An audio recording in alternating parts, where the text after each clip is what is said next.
Journal International is the longest-running monthly sports magazine in the United States.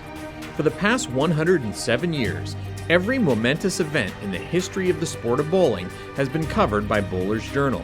The growth of the Open Championships, the birth and entire history of the Women's Championships, the invention of the automatic pin setter, the Budweiser's record-setting team performance, the founding of the PBA and PWBA, Don Carter, Dick Weber, and Earl Anthony, Marion Ladewig, Patty Costello, and Dottie Fothergill, Mark Roth, Pete Weber, and Walter Ray Williams Jr., Lisa Wagner, Alita Sill, and Liz Johnson, every 900 series that has ever been rolled, Jason Belmonte and the explosion of two-handed bowling, Kelly Kulick's transcendent win at the 2010 PBA Tournament of Champions, the sad end and dramatically successful rebirth of the PWBA.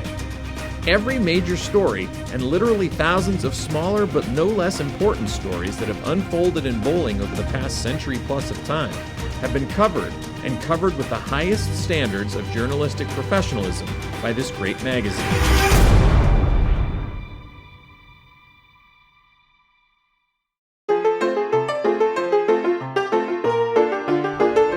When the magazine was founded by Chicago's Dave Luby in 1913, there was no internet, no television, and not even any radio.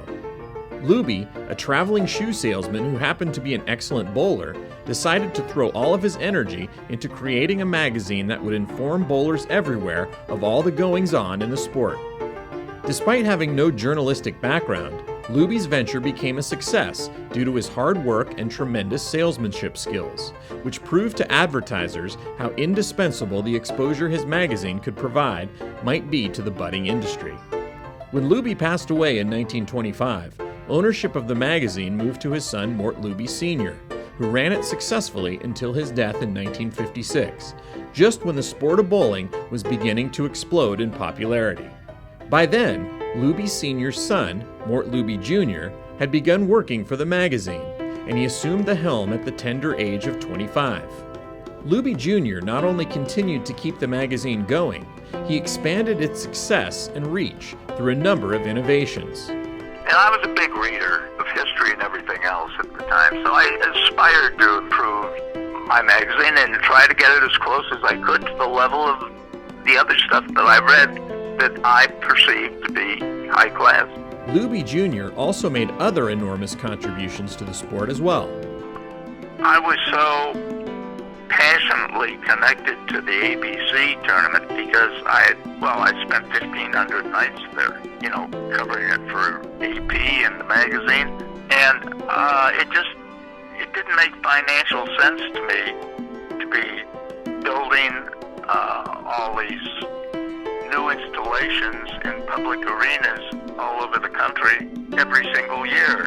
My concept was, let's have a national bowling stadium somewhere, and we'll use it one year for ABC and then the following year for WIBC tournaments. In 1988, Luby Jr. was inducted into the USBC Hall of Fame for his tremendous service to the sport.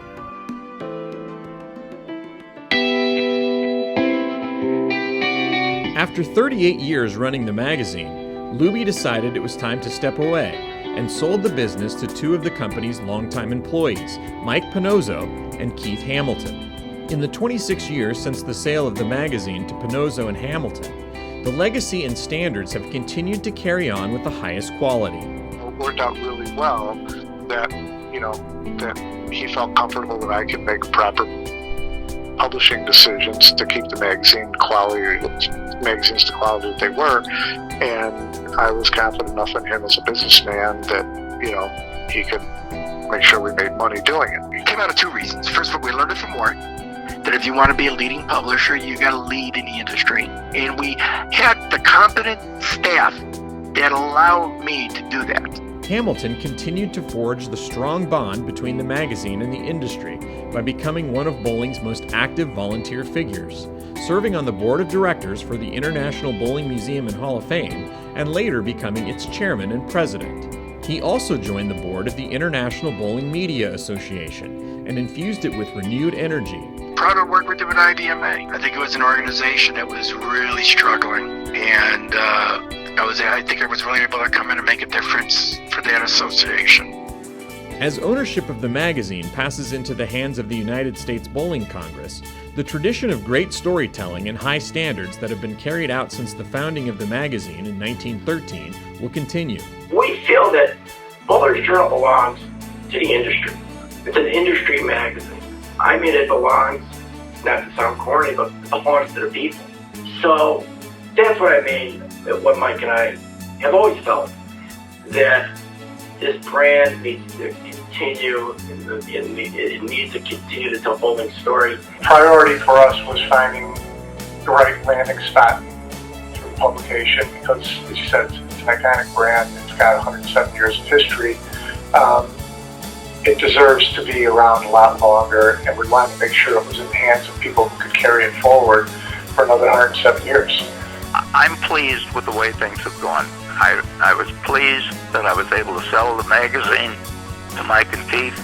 I'm pleased that they were successful with it, and I'm pleased that it's going to be ongoing.